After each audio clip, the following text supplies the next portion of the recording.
Peter Becker was an anthropologist he had studied African culture for many, many years. He began his life as a school teacher, but he developed this love of anthropology, and he did a lot of research among the tribes. And he was very, very respectful of African religious beliefs and the rituals that they practiced, particularly rituals of transcending from childhood to adulthood. Each tribe has different rituals that one goes through, and also this whole idea of the ancestral role in society, which is there's no direct communication with the supreme being. They all believe in that, but the only way to reach that is through the ancestors. You talk to your ancestors.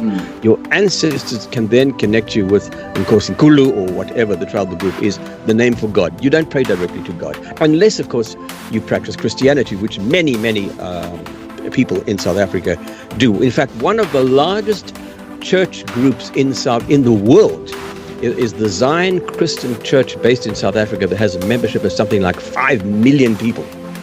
And it's based on Christianity entirely. But in the ethnic communities, in the tribal areas, it's still very much an animistic culture, and it's a patriarchal culture.